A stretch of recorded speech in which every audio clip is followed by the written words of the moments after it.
میں نے دیکھا کہ اس کے اوپر کے سامنے کے 4 دانت وہ توڑ دیے گئے ہیں تشدد سے. میں نے دیکھا کہ اس کے رائٹ ہینڈ پر چہرے پر ایک گہرا زخم تھا.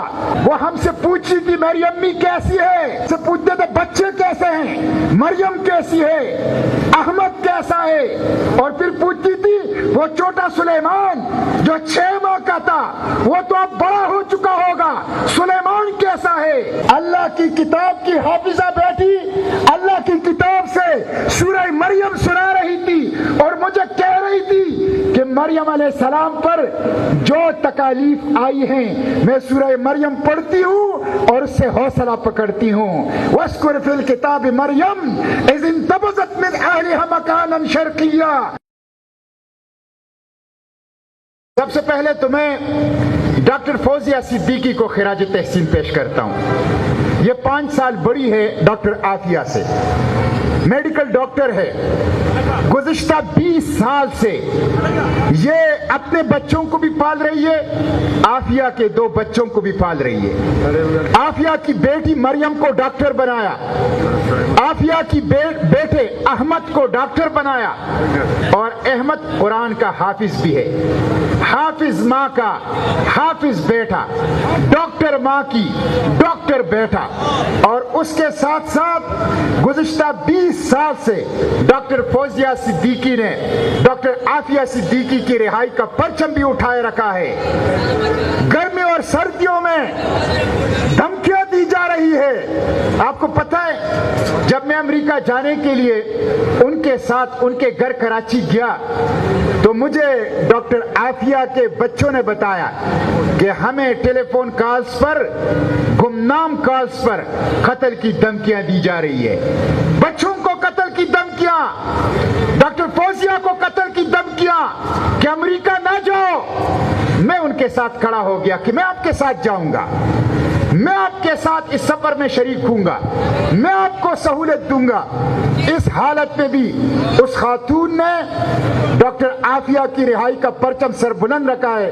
تو میں ڈاکٹر فوزیہ کو آئرن لیڈی ہے, صنف آہن ہے, مضبوط مثالی خاتون ہے, میں ان کو خراج تحسین پیش کرتا ہوں کہ انہوں نے ڈاکٹر عافیہ کی رہائی کے اس پرچم کو گزشتہ 20 سال سے 2 اشروں سے اس کو اٹھائے رکھا ہے.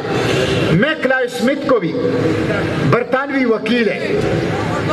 وکیل ہے, مسلمان نہیں ہے, انسانیت کے رشتے پر 87 قیدیوں کو گوانٹانامو سے رہا کر چکا ہے, وکیل ہے, بین الاقوامی شہرت کا وکیل ہے, ہیومن رائٹس کا وکیل ہے. میں ان کا بھی شکریہ ادا کرتا ہوں کہ جب میں نے ان کو درخواست کر دی انہوں نے میری درخواست پر ڈاکٹر عافیہ کا کیس لیا ہے. اور آپ کو پتہ ہے رضاکارانہ طور پر 1 روپیہ 1 پیسے کا وہ فیس اور وہ رقم اور وہ معاوضہ نہیں لے رہا, پرو بونو رضاکارانہ طور پر وہ ڈاکٹر عافیہ کا کیس وہ کر رہا ہے. میں پاکستان کے حکمرانوں سے کہتا ہوں, بغیرت حکمرانوں سے کہتا ہوں, ایک کلائیو اسمتھ جیسا انسانی ہمدردی بھی ان لوگوں میں نہیں ہے جس نے 87 قیدیوں کو گوانٹانامو سے نکالا.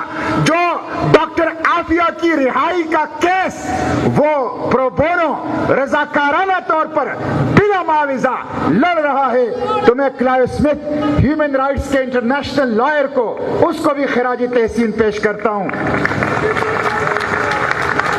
میرے بھائیوں, میں نے آپ کی بہن ڈاکٹر عافیہ سے کس حال میں ملاقات کی؟ میں نے ان سے اس حال میں ملاقات کی کہ وہ زنجیروں کے اندر باندھی گئی تھی. جیل کے اندر ایک چھوٹے سے کمرے میں 1 مربع میٹر کا شیشہ لگا کر شیشے کے اس پار کرسی پر ڈاکٹر عافیہ بیٹھی تھی, شیشے کے اس پار کرسی پر ہم تینوں, میں ڈاکٹر فوزیہ صدیقی اور ہمارے وکیل کلائیو اسمتھ بیٹھے تھے.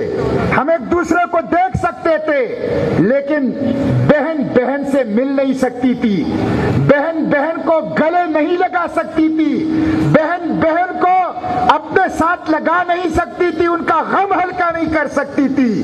ہم ریسیور کے اوپر ایک دوسرے کو دیکھ کر, ٹیلی